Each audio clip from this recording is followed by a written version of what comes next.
Recently, I traveled to Hanford, California to sit down with the Y-Block guy, Tim McMaster, to get some helpful advice on maintaining and improving my Y-Block Ford V8 engine. All right, Rod Reverend here with Tim McMaster, the Y-Block guy in Hanford, California. Tim, everybody knows you as the Y-Block guy. Now, we know you work on flatheads, FEs, a whole series of Ford engines. I'm the Y-Block guy because that's my personal preference. Sure. That's my hobby. Sure. But honestly, I like engines, cars, you know, all types.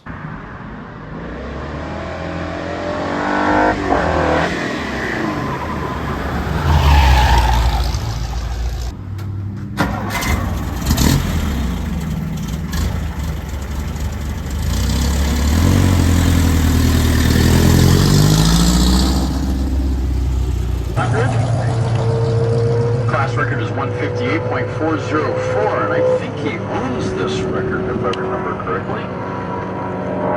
Y-Block Guy Racing is the entry. You know, I've still got my MGB from when I was in high school. British cars, you know, It's a weird mix, old Fords and British cars. Sure. We even looked at some Power Stroke stuff today. We looked at some World War II era engines and engine blocks, even things from GM. However, Tim, this is what we got to get down to brass tacks about. Could you give us 3 recommendations for a guy like myself who I've got a Y-Block in my 55 Ford, maybe a guy's got a truck, he's got a car, he enjoys it, he turns wrenches maybe on the weekends or in the evenings. He's not necessarily a mechanic by trade, but there's things he could do in the garage if he just pick up some hand tools. Hey guys, sorry to interrupt, just a real quick commercial break here about the channel and what we've got coming up very soon. 342 cubic inch Y-Block build. A lot of you have questions about that. I've been getting emails, everything else. We've got some great content here from Tim's shop about the block, what's been done, parts, crankshaft, all the rest of that. We're getting very, very closer to bringing all the parts home, so we're going to give you an update on that upcoming weeks as well. We got a whole lot more from Tim's shop. You guys are sure to enjoy all of this. There's going to be some great things being uploaded here to the channel.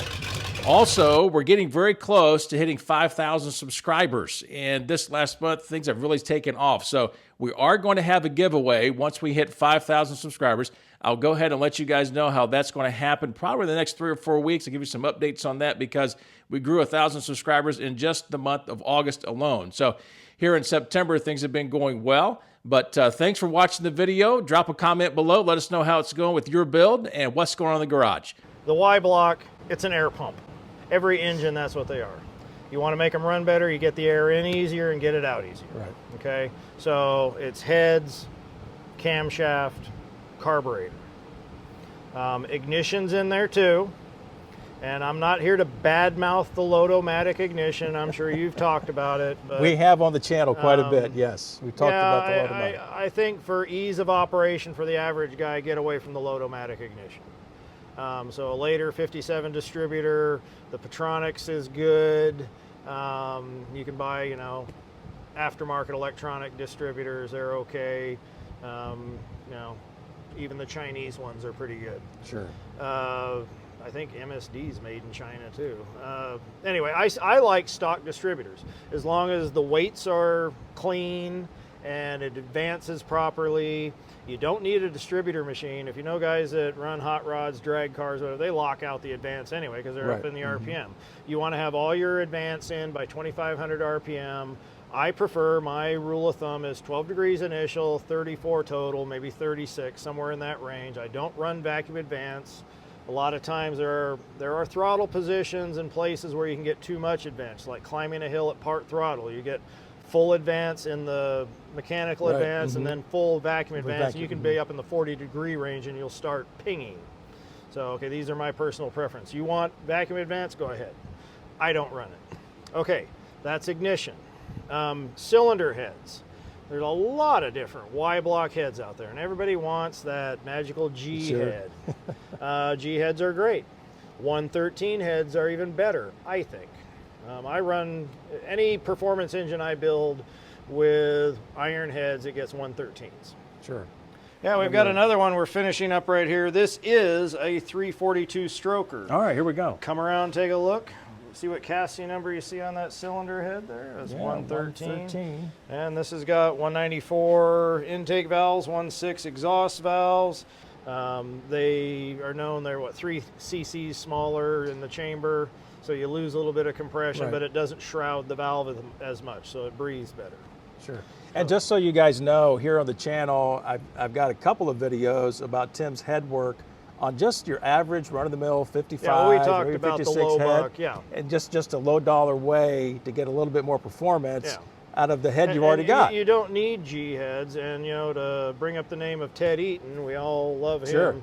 Ted Eaton is the Y-block guru, the Y-block guy calls for advice. Right. If you go to his page, he has some dyno work on heads. Exactly. I'll put a link in the description. There are several sets of my heads that he put on his dyno mule, and there are some listed there that are the C1TE or CAOE. And you'll see on his dyno chart that they came real close to a stock unported G head. So don't discount the lesser casting numbers. You can really do something with them. Don't throw them away. Sure. Camshafts, there's the magic. Okay. That's the heartbeat really of your engine, right? I mean, that's just the camshaft. heart pumping. So. And guys, bigger is not always better. Right. If your engine isn't built for that great big long duration lopey cam, you love the sound, but you're going to lose some performance if it's not built for it. Anytime you are increasing the duration, you're closing the intake valve later, you're losing effective compression. So anytime you put a long duration cam in an engine, you need to bring the compression up. That's just how it works. So Isky cams are great. The Isky E4 to me is the go-to. One size for fits a all. street engine, they're really good. If you're on your budget and you're just going to, do a few little tricks to your engine, an Isky E4 will liven it up. There are other cams out there. I just always bring up that E4. That's what I use for your average, stage 1 street build. In your cylinder heads, if you're willing to do the work before you take it to the machine shop to have them cut the seats and put hard seats in it, go down to Harbor Freight, buy yourself a little die grinder, and clean the boogers out of the port. We talked about that. Exactly. Yeah, it's in your video. You know them. Yeah. Was that 2, 3, or 4 things? That's 3, but Tim, we'll take more if you have them. My name's Jimmy. I take all you gimme. Okay. And I think our viewers do too. So we appreciate it. Let's talk about intake manifolds and carburetors. Sure. The early ones, there's been a lot of talk about, the teapot, and they are a good carburetor. Guys love them. You know how to work on them. That's great. But I have seen people buying the early 4-barrel intakes and wanting to adapt a later 4-barrel to them. You are better off just buying a later 2-barrel that somebody will give you and put a 350 Holley 2300 on it. Or if you want to go with a 500 2-barrel, they do make them, but man, that's a big 2-barrel. Just so the viewers know, the larger 2-barrel intake manifold that Tim's talking about with the 4-bolt, kind of a modern, if you could say it that way, mounting base. Ford started that in 1957 and carried that through all the way 1964. So and they have bigger runners, bigger ports. I think they're more efficient than the early 4-barrel intake. Sure they are. So rather than trying to adapt and then buying the one thing that's funny about the carburetors, and the price of the 4-barrel Hollies is going up, but the 4-barrels are usually cheaper than the 2-barrels. But the 2-barrel manifold people will give you. Right. Because they're throwing them away. Yeah, they are.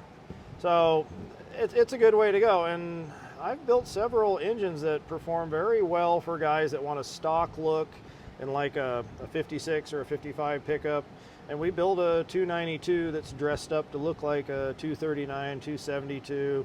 You put that later 2-barrel on it, you modify the oil bath air cleaner, and they look about right. And only the purist is going to say, well, that's not the right carburetor to be on there. Right. And then you get the later ignition, and you have I always hate the horsepower game because, what's the real for a street car? What's the real feel? Yeah, it is. It's all seat of the pants. Yeah. I love the horsepower game with the Chevy crowd. Because, you know, every 350 makes 400 horsepower. And truth be known, it's probably 250, 275, but it feels really good because 275 horsepower is a lot. Yeah, sure it is. And it moves the car pretty well. Sure it does. We were talking about my Mercury back there. It moves around pretty well on, you know, 180 horsepower. So, you know, there's a lot of things. If you want 400 horsepower, you can get it from a Y block. How big is your pocketbook? Right, exactly. But we're talking about what the budget-minded man can do. Sure. And you can get a lot out of a Y block. You don't have to say, well, I'm going to put a 302 in it because they're cheaper, or I'm going to put a 350 Chevy in it because it's cheaper. If you're willing to do the work, the Y block, it's a wonderful engine. I mean, Sure I'm preaching to the choir here. Regardless of what you see on these AI crafted videos, which I know the you worst guys, engine Ford ever made. which you guys asked me to give rebuttals to, they're getting quite a few out there. So I just say, give it the truth. All the counterfeits, they'll be out there. But Yeah. anyway, I saw a new one that popped up, and it had an AI picture for and it wasn't even a Y block there. I think I saw the same thing. Yeah. Had like a black wall, a blank wall behind the guy. Yeah, it's just, That's ridiculous. Guys So- trying to make content. Yeah, exactly. So if you're going searching for content on the internet, go to the guy that gives you good stuff. Well, Y Block Guy has a YouTube channel as well, but he's busy building engines. So we just try to help him out with the Y Block content, and between the two of us, I think things work out pretty good for you guys. So I'm thankful for Tim. I think Daniel's got it down. They're stroking each other. Sure, we'll get it done. So, hey guys, thank you for joining us today. Catch us on the next one here at Rod Reverend. And give a shout over to the Y Block channel as well, Y Block Guy channel, Tim McMaster, and then also his website, yblockguy.com. I'll leave the information here in the description for you if you want to contact the machine shop here in Hanford. It's a great place to visit, but even a better place to get quality machine work done on your vintage engine. We'll see you next time.